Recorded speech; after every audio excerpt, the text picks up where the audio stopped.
வணக்கம் நண்பர்களே, நான் ஆறுமுகசாமி. பிறப்பது ஒரு முறை, இறப்பது ஒரு முறை. இது நம்ம அடிக்கடி கேட்கக்கூடிய ஒரு வசனம் தான். ஒரு மனுஷன் வாழக்கூடிய ஒவ்வொரு நிமிஷமும் நரகத்தை அனுபவிச்சுக்கிட்டு இருந்தா அவனுக்கு மரணம் அப்படிங்கிறது ஒரு தண்டனையா வரமா?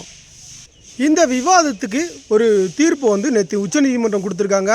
அதாவது ஒரு தாயோட 13 வருஷ பாச போராட்டத்துக்கும் மகனுடைய மௌன போராட்டத்துக்கும் ஒரு தீர்வு உச்சநீதிமன்றம் கொடுத்துருக்காங்க. அதாவது ஒரு மனிதன் நிம்மதியாக அவனுடைய கண்ணியமான மரணத்துக்கு உச்சநீதிமன்றம் அனுமதி கொடுத்துருக்குது. ஹரிஸ் ராணா கிட்டத்தட்ட 2013 4வது மாடியிலிருந்து விழுந்த நபர் 100% அவரோடு எந்த விதமான உணர்ச்சிகளும் இல்லாமல் அசைவுகள் இல்லாமல் இருந்த நபர்.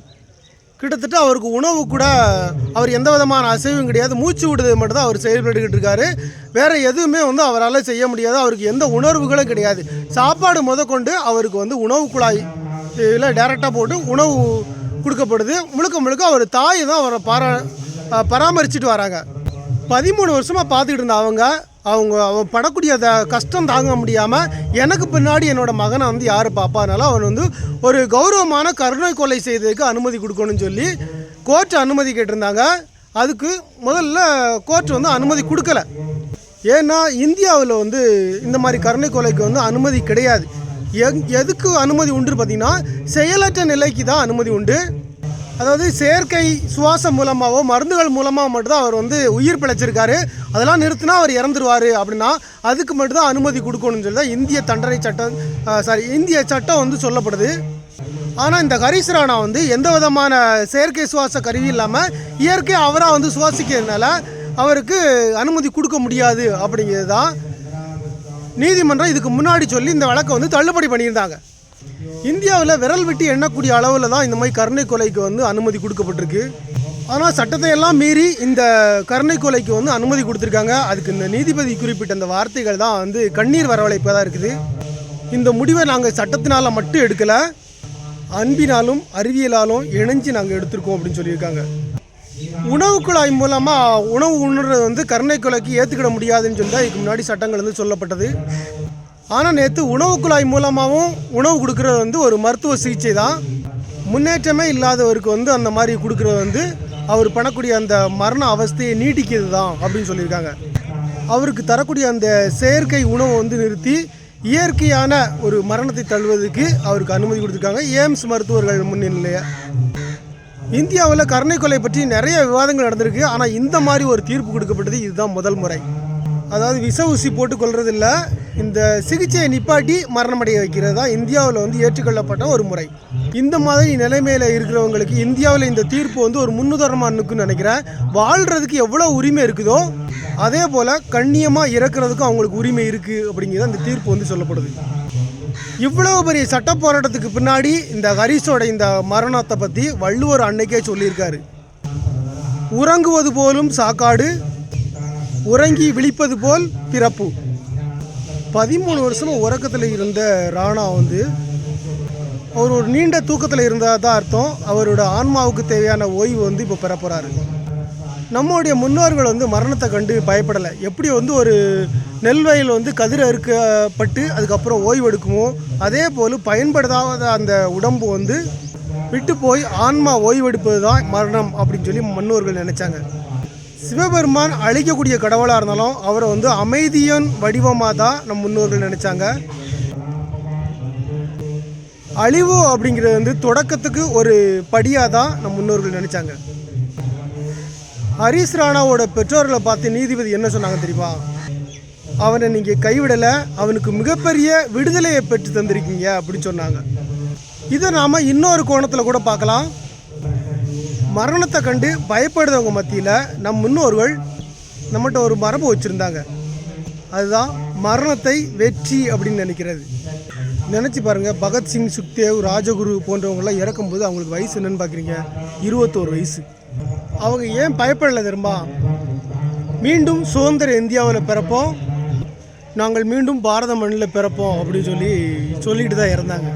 இந்த மரணம் அப்படிங்கிறத ஒரு முற்றுப்புள்ளியாக தான் அவங்க நினச்சாங்க. அதாவது அவங்களுடைய துயரத்துக்கு முற்றுப்புள்ளி ஒரு சின்ன இடைவெளியாக தான் அந்த ஆன்மாவுக்கு நினச்சிட்டு போனாங்க. அதாவது பயன்படாத ஒரு சட்டையை தூக்கி போட்டு நல்ல சட்டம் மாட்டுற மாதிரி அடிமைப்பட்ட இந்த உடம்பை வந்து நீக்கிட்டு புதுசாக சுதந்திர காற்று சுவாசிக்க மாதிரி ஒரு உடம்பை எடுக்கணும் அப்படிங்கிறதுக்காக தான் அவங்க வந்து இறந்தாங்க. இந்த துணிச்சல் எங்கே இருந்து வந்துன்னு பார்த்தீங்கன்னா நம்மளோட முன்னோருடைய அந்த பாரம்பரியத்திலேருந்து தான் வந்தது. அதுதாங்க மறுபிறப்பு கொள்கை. அதாவது உடம்புக்கு தான் அழிவு உண்டு, ஆன்மாவுக்கு அழிவு கிடையாது. அது ஒரு கூட்டை விட்டு இன்னொரு கூட்டுக்கு தாவும் அப்படிங்கிறத அவங்க ஆணித்தனமாக நம்பினாங்க. இப்போ பாருங்கள், ஹரீஷ் ராணாவுக்கு 13 வருஷமாக இந்த பயன்படாத உடம்புக்குள்ள அவரோட உயிர் வந்து சிறைப்பட்டிருந்தது. அவரோட உடலையே வந்து ஒரு சிறைச்சாலையாக அவருக்கு மாறி போச்சு.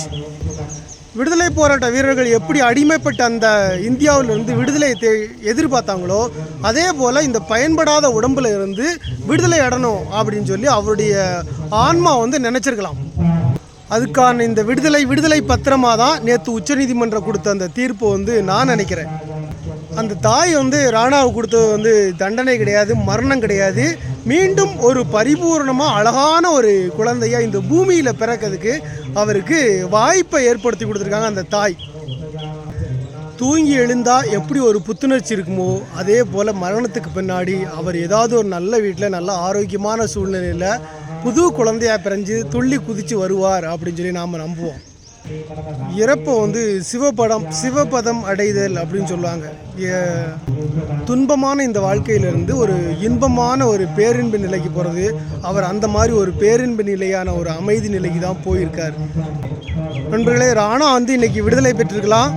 ஆனால் மீண்டும் அவருடைய ஆன்மாவை சுத்தப்படுத்திட்டு மீண்டும் எப்படி வந்து ஒரு விடுதலை போராட்ட வீரர்கள் வந்து புதிய ஆன்மாவோட இந்த இந்தியாவில் சுதந்திர இந்தியாவில் பிறக்குன்னு நினச்சாங்களோ அதே மாதிரி ஒரு அழகான குழந்தையாக அவருடைய ஆன்மாவை சுத்தப்படுத்திட்டு பரிசுத்தமாக மீண்டும் நம்ம நாட்டிலே அந்த தாய்க்கே கூட மகனாக இருந்தால் ரொம்ப சந்தோஷமானதாக இருக்கும்.